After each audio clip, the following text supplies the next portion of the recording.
이상과 어떤 현실이 큰 차이를 보일 때 우리는 주로 무슨 말을 하는가 하면 천지 차이다 이런 얘기를 많이 합니다. 천지 차이다. 한자의 의미로 해석해 보자면 하늘과 땅의 차이 그 정도겠죠. 완전히 다른 세상의 이야기를 이야기할 때 우리 천지 차이다 그런 얘기를 합니다. 예수님의 산상수훈의 내용이 그런 것 같습니다. 우리가 5장부터 지금까지 보았지만 굉장히 좀 어떻게 보면 이상적으로 들리기도 하고요. 또 비현실적으로 들리기도 합니다. 그래서 현실과는 너무나도 동떨어진 천지 차이를 실감하게 되는 내용이라는 생각을 우리는 가지는 것이 예수님의 산상수훈의 내용입니다. 그래서 시작부터 보면 가난한 자가 복이 있다는데 여러분 가난해서 행복을 느끼는 사람이 있습니까? 없잖아요. 그렇죠? 박해를 받는 자가 복이 있다고 하는데 누가 박해받는 것을 좋아하겠습니까? 또 박해받을 수 있는 그런 자리 누가 찾아서 스스로 자원해서 가겠습니까? 악한 자를 대적하지 말라고 하고 원수를 사랑하는데 그게 어떻게 가능하냔 말이죠. 악한 자를 물리쳐서 이겨야 되는 거죠. 그렇죠? 요즘은 사람의 말을 함부로 믿지도 못하잖아요. 그렇죠? 그래서 벌건 대낮에 코베이는 그런 세상인데요. 이런 악한 자에 대한 경계를 늦출 수 없고 악한 자를 대적해야죠. 또 그렇게 나에게 해를 끼친 원수가 있다 한다면 그 사람은 어떻게 살아갈 수 있겠어요? 원수를 갚아야죠. 그뿐만 아니라 내일을 위해서 염려하지 말라고 말씀하시죠. 근데 우리가 아무리 말씀을 듣지만 여러분 내일을 염려 안 하십니까? 아마 아침 드셨으면 점심 걱정하실 거고 점심 드셨으면 저녁 걱정하실 거고 또 우리의 노후를 걱정할 겁니다. 우리 손에 잡은 것이 없는데 어떻게 염려를 하지 않겠느냐라고 우리는 항변할 수도 있습니다.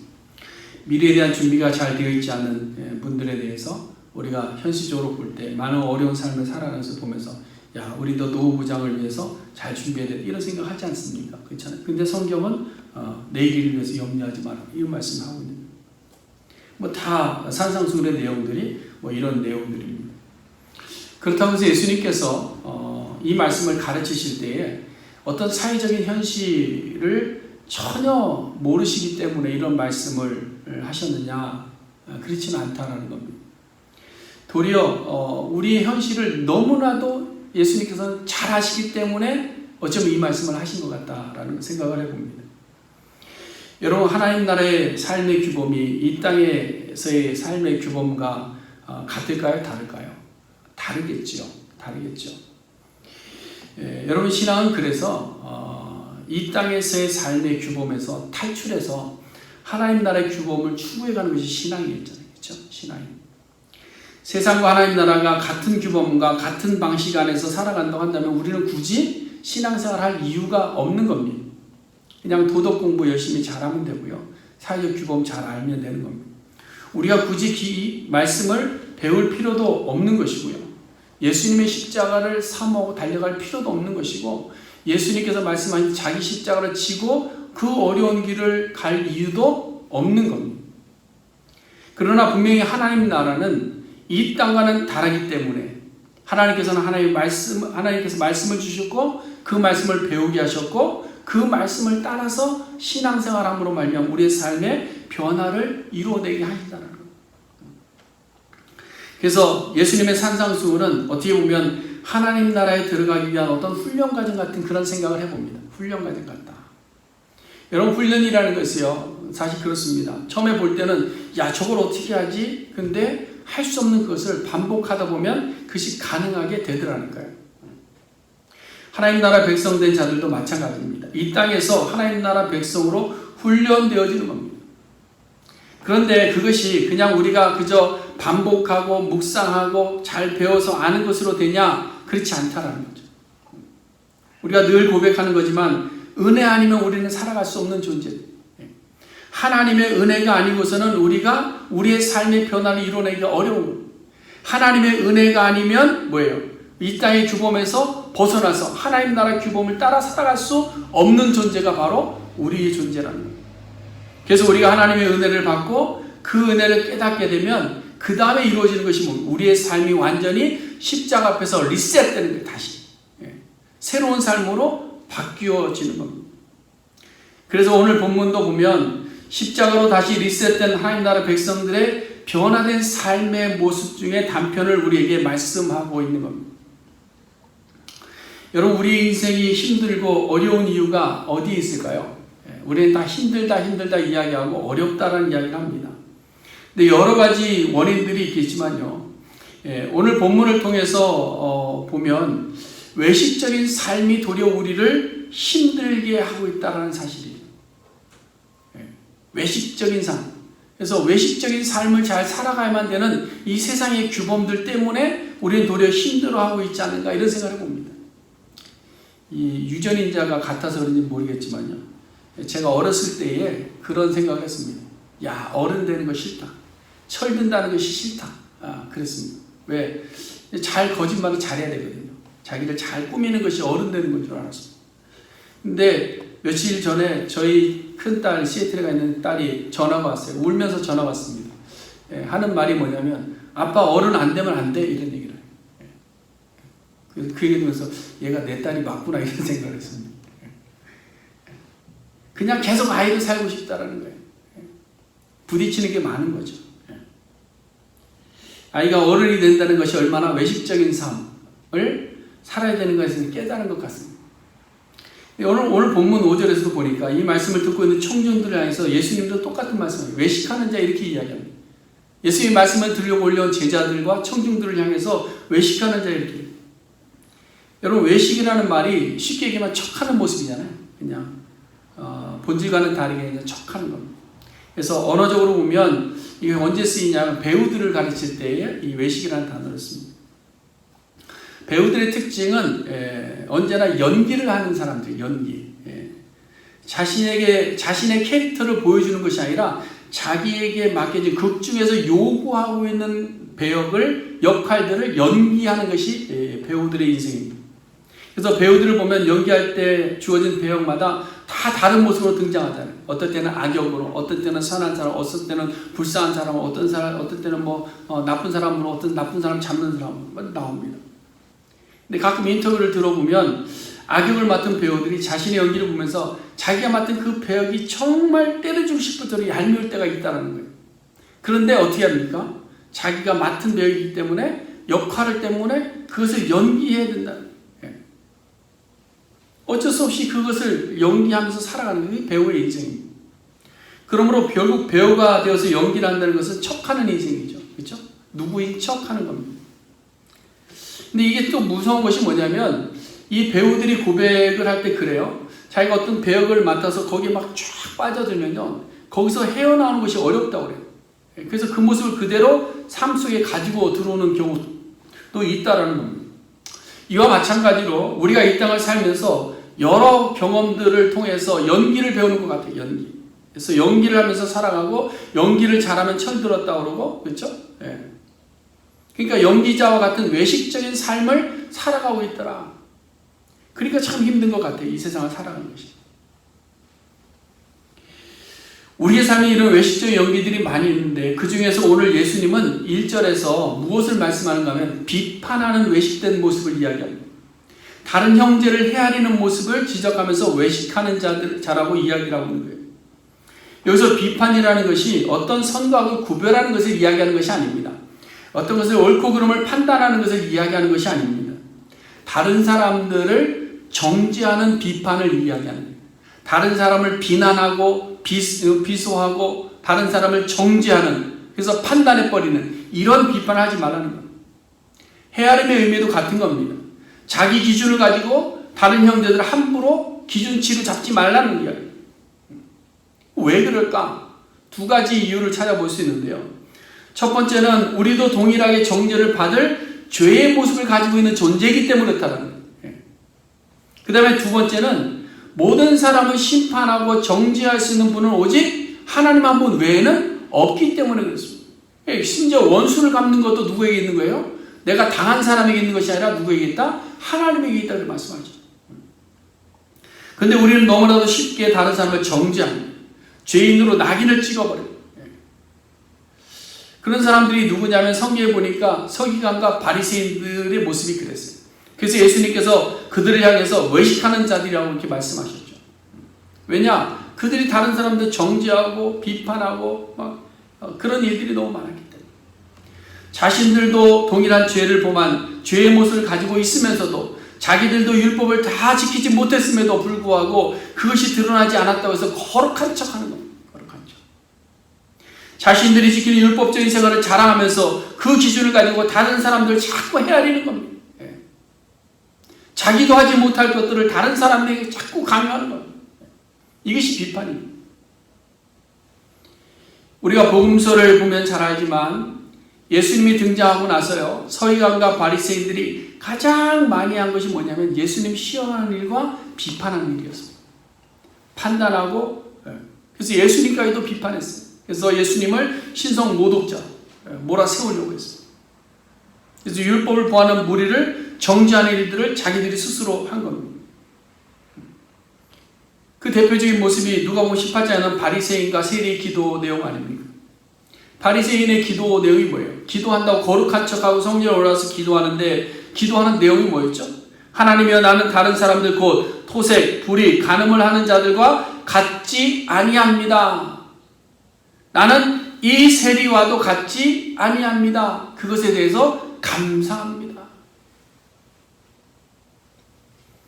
지금 바리새인은 다른 사람들을 정죄하고 있는 거예요. 기도하는 게 아닙니다. 정죄하고 있는 거예요.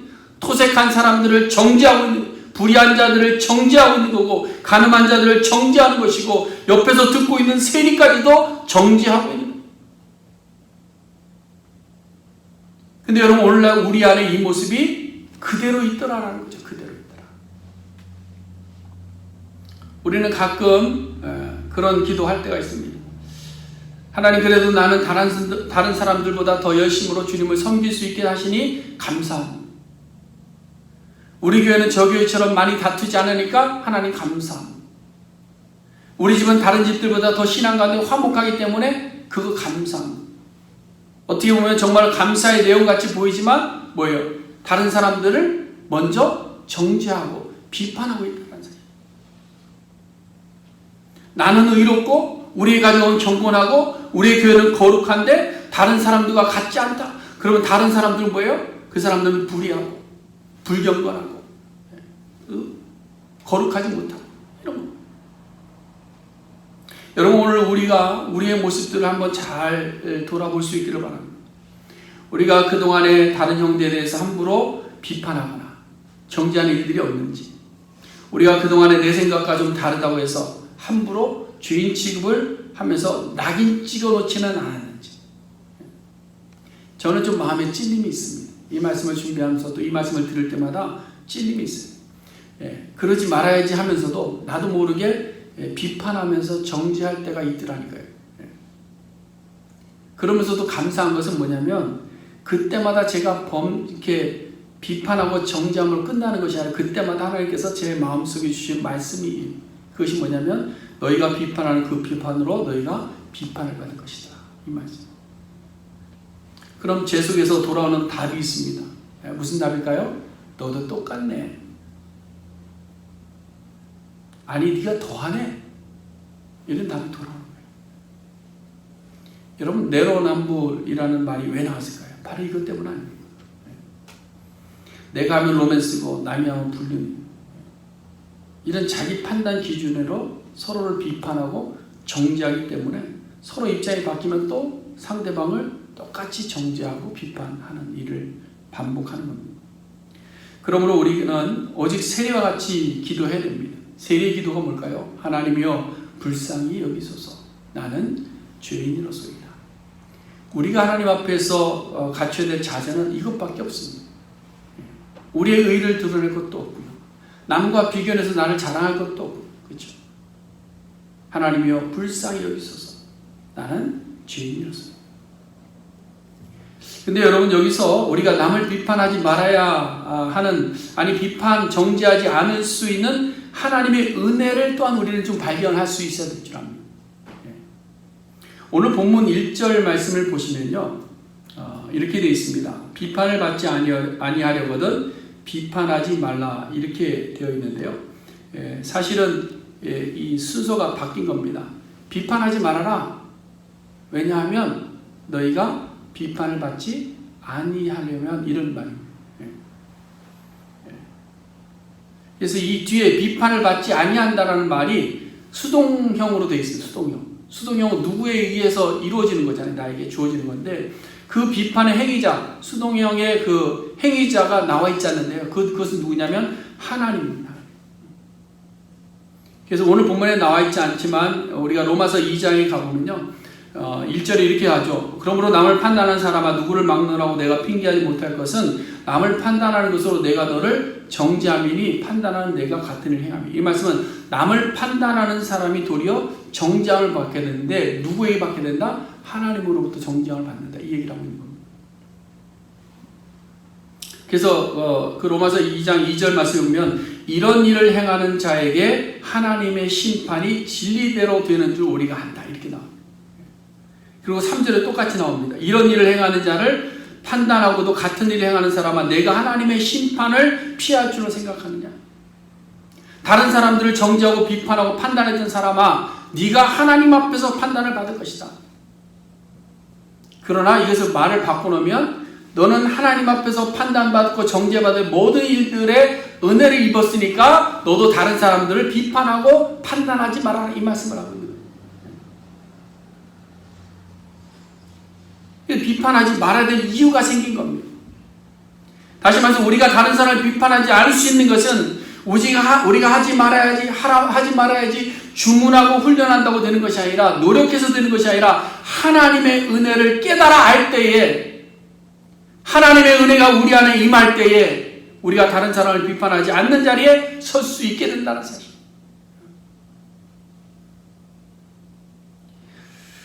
두 주 전인가요? 우리가 티타임하우스 제가 좀 나눴던 이야기인데요. 몇 주 전에 제가 오래된 전쟁 영화를 하나 봤습니다. 뭐 다 아실 겁니다. 라이언 일병 구하기인데요. 제가 이 영화를 몇 번 봤는데요. 요번에 보면서 새롭게 느끼게 된 것이 있는데 그것은 뭐냐면 일반적으로 라이언 일병 구하기 그러면 그냥 국가가 전쟁에 나간 병사의 생명을 소중하게 여겨서 그를 데려온다 이런 의미로 알고 있습니다. 근데 영화의 내용을 잘 보시면요. 사실 라이언 일병을 구하러 가던 병사들에게서요. 자기 군인, 그러니까 전우를 구해야 되겠다 이런 마음을 갖고 간 병사들이 없었던 것 같아요. 이걸 왜 우리가 가야 되냐. 이렇게 우리 전우가 죽어가면서까지 왜 가야 되냐. 이런 불만들이 있었습니다. 중대장도 가지고 있었습니다. 근데 뭐예요? 군인이기 때문에, 상부의 지시이기 때문에, 또 이 작전을 수행해야만 내가 집으로 갈 수 있기 때문에 하는 거예요. 근데 마지막에 중대장이 결국은 라이언 일병을 구하다가 목숨을 잃게 됩니다. 근데 목숨을 잃는 자리에서 라이언 일병과 마주쳐요. 그러면서 라이언 일병에게 하는 말이 뭐냐면 제발 헛되게는 살지 말아달라. 이런 겁니다.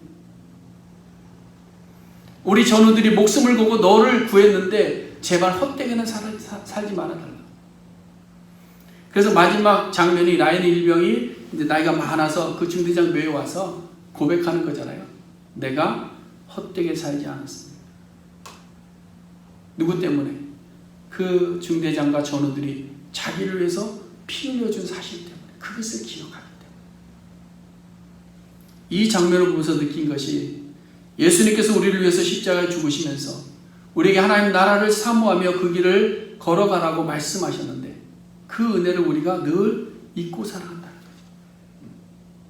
그러니까 예수 그리스도의 죽으심으로 우리에게 심판과 정죄의 사함을 받았다는 사실을 망각하고 있으니까 다른 사람들은 여전히 비판하고 있는 거예요.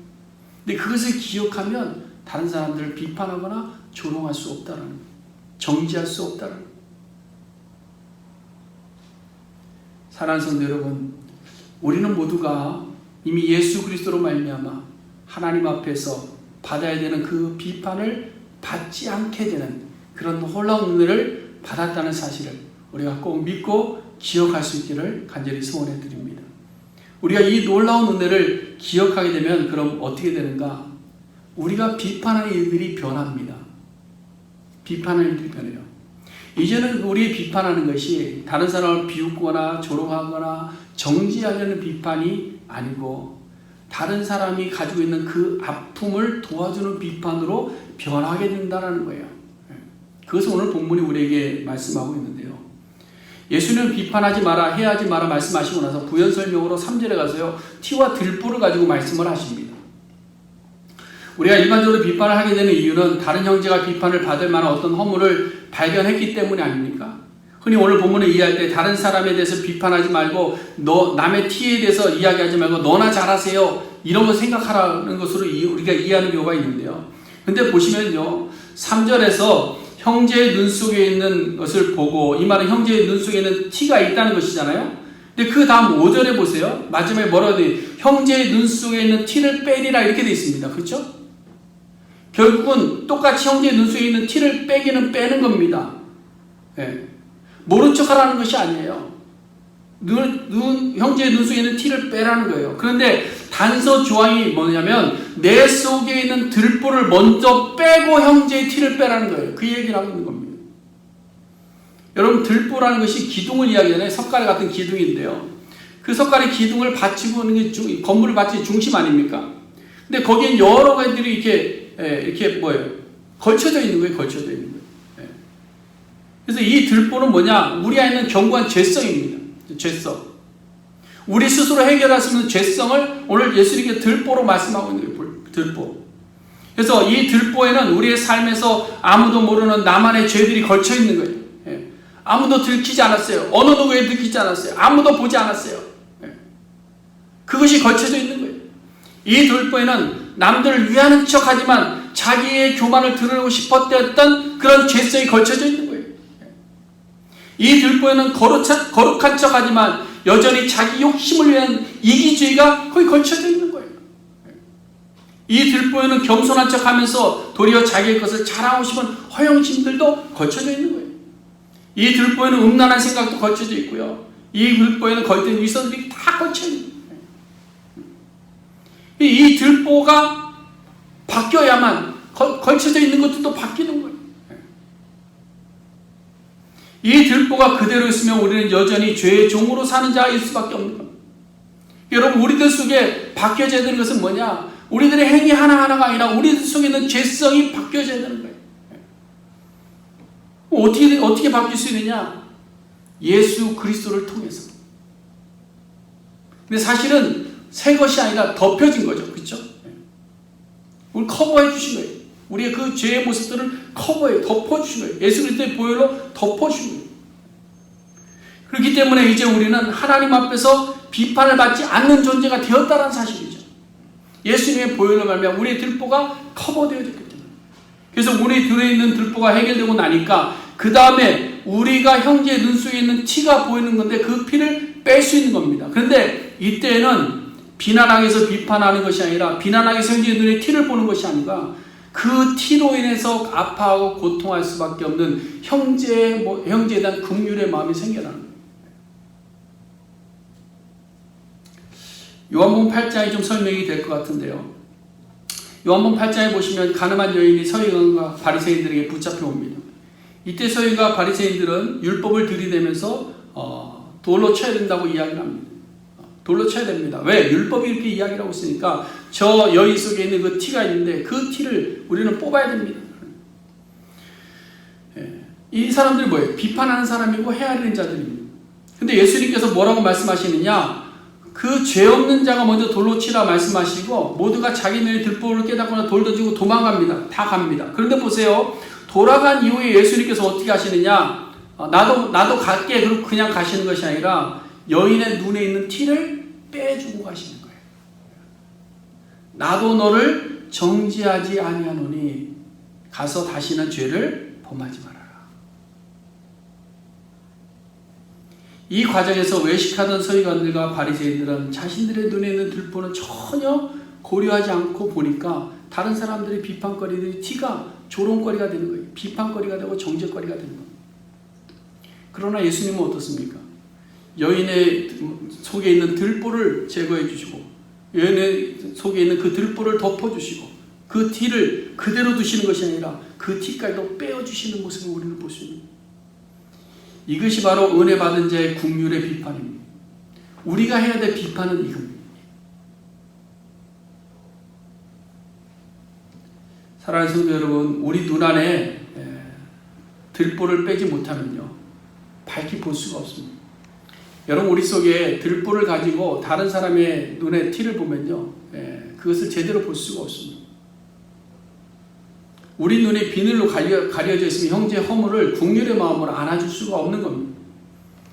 그러나 우리가 예수 그리스도를 믿음으로 말미암아 예수 그리스도의 보혈로 말미암아 우리들 속에 있는 들보가 제거될 때에 우리는 형제를 바라볼 때 긍휼의 마음으로 바라볼 수 있는 시선이 생겨나는 거예요. 그때 가서 생겨나는 거예요.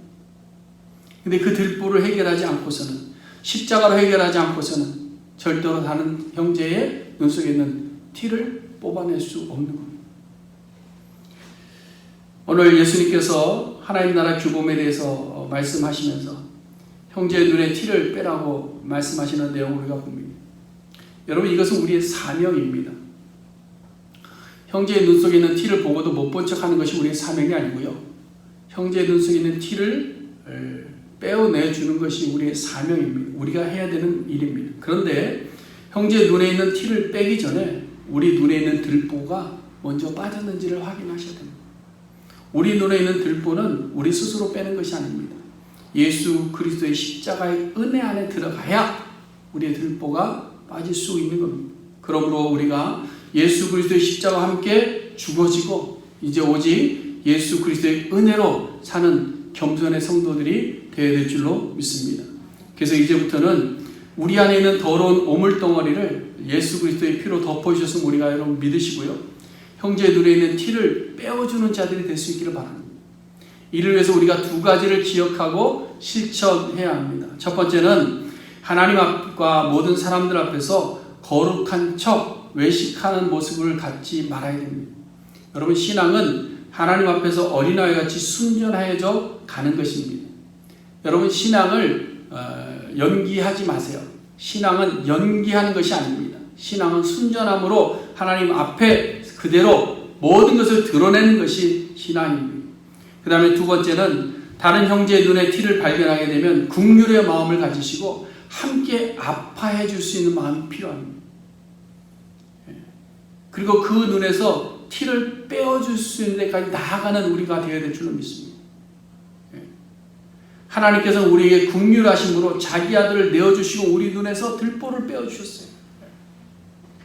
그러므로 우리도 다른 형제의 눈에 있는 티를 뽑아주되 어떤 긍휼의 마음으로 다가갈 수 있고 그들을 위해서 함께 기도할 수 있는 우리의 삶이 될 수 있기를 바랍니다. 여러분, 이 땅에서의 삶과 하나님 나라의 규범은 다릅니다. 같은 것으로 오해하지 마시고요.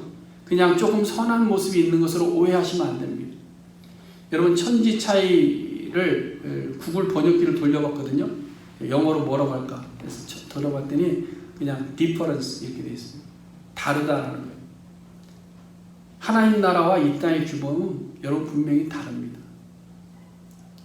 우리 신앙생활이 그냥 이 땅을 살아가면 지혜를 얻고자 해서는 안 되고요. 완전히 다른 그 삶을 추구하고 살아가는 겁니다.